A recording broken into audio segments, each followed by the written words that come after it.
तो मिलते हैं लेंचो से, एक सीधा साधा किसान जिसका पूरा जीवन, जिसकी पूरी दुनिया उसकी जमीन से ही जुड़ी हुई थी। लेंचो सिर्फ अपनी जमीन पर काम नहीं करता था, वो अपनी जमीन को जीता था।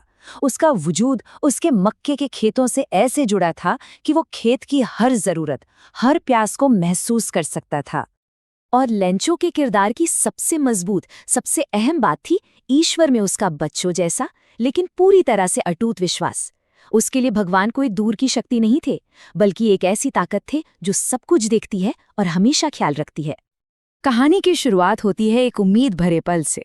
लेंचो आसमान की तरफ देख रहा है, बस एक अच्छी बारिश की आस में, एक ऐसी बारिश जो लहलहाती फसल और उसके परिवार के लिए एक बेहतर कल का वादा करे।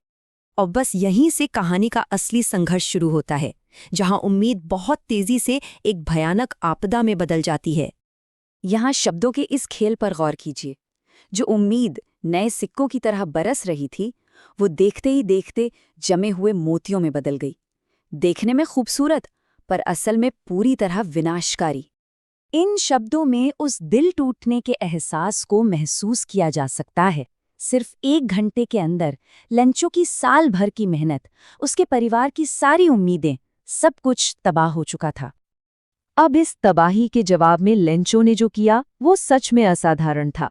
ये उसके विश्वास की शुद्धता को दिखाता है। जब सब कुछ बर्बाद हो गया, जहां कोई और शायद हार मान लेता, लेंचो ने उस एक शक्ति की तरफ देखा जिस पर उसे पूरा भरोसा था। उसका तर्क बहुत सीधा था, ईश्वर सब कुछ देखता है और वो किसी को भूखा नहीं मरने देगा। देखिए, उसकी योजना कितनी सरल और सच्ची थी। कोई उलझन नहीं, कोई शक नहीं, बस एक सीधा साधा अनुरोध उस शक्ति से जिसे वो सर्वशक्तिमान मानता था। और उसने एक तय रकम मांगी, 100 पैसों।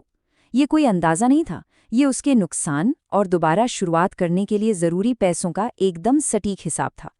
उसे कोई शक नहीं था कि ईश्वर इस जरूरत को समझेंगे। तो चलिए अब कहानी को डाकघर की ओर ले चलते हैं, जहां लेंचो के पत्र पर इंसानी प्रतिक्रिया देखने को मिलती है। सोचने वाली बात है, एक पोस्ट ऑफिस कर्मचारी के हाथ ईश्वर के पते वाला एक खत लगता है। पहली प्रतिक्रिया क्या होगी? जाहिर है, हंसी। ये इतना अजीब और अप्रत्याशित था कि उन्होंने अपने पूरे करियर में ऐसा कुछ नहीं देखा था। लेकिन फिर कुछ बदला। पोस्टमास्टर की हंसी जल्दी तारीफ में बदल गई। उसे उस खत में एक किसान की बेबसी नहीं, बल्कि एक ऐसे विश्वास की ताकत दिखी जिससे उसे लगभग जलन सी हुई। और उसी पल उसने तय कर लिया कि इस विश्वास को टूटने नहीं देना है। तो पोस्टमास्टर ने एक मिशन शुरू किया, और ये मिशन सिर्फ पैसे भेजने के बारे में नहीं था, ये किसी के विश्वास को जिंदा रखने के बारे में था। उसने अपनी तनख्वाह का हिस्सा दिया, अपने साथियों और दोस्तों से भी मदद के लिए कहा, सिर्फ इसलिए कि एक इंसान का ईश्वर पर यकीन बना रहे। लेकिन अपनी पूरी कोशिश के बाद भी वे सब मिलकर सिर्फ 70 पैसों ही जमा कर पाए। लेंचो की मांगी हुई रकम से 30 पैसों कम। और यही छोटा सा अंतर, ये मामूली सी कमी कहानी की सबसे बड़ी विडंबना की वजह बनती है। अब हम कहानी के उस हिस्से में पहुंचते हैं जहां पोस्टमास्टर की नेक नियत लेंचो के अटूट तर्क से टकराती है। और यही इस कहानी का सबसे जबरदस्त हिस्सा है। जब लेंचो को पैसे मिले तो वो जरा भी हैरान नहीं हुआ। उसके लिए ये कोई चमत्कार नहीं था, ये तो होना ही था। उसे पूरा यकीन था कि भगवान जवाब देंगे, और उन्होंने दिया। तो कोई भी यही सोचेगा कि वो शुक्रगुजार होगा, है ना? आखिरकार सबसे मुश्किल वक्त में उसे मदद जो मिली थी। सही कहा ना? बिल्कुल नहीं। और यही कहानी अपनी सबसे बड़ी विडंबना सामने लाती है। लेंचो शुक्रगुजार नहीं था, वो गुस्से में था। उसका गुस्सा इस बात पर नहीं था कि पैसे मिले, बल्कि इस बात पर था कि पूरे पैसे क्यों नहीं मिले। और ये है कहानी का वो मोड़ जो सब कुछ बदल देता है।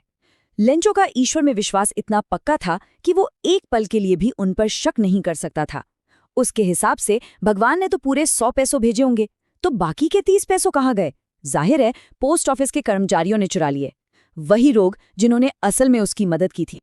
तो ये कहानी हमें इस एक सवाल पर लाकर छोड़ देती है, लेंचो की कहानी असल में किसके बारे में है? ईश्वर में अंधे विश्वास वाले एक इंसान के बारे में, या फिर अपने ही जैसे दूसरे इंसानों पर विश्वास न कर पाने वाले एक इंसान के बारे में?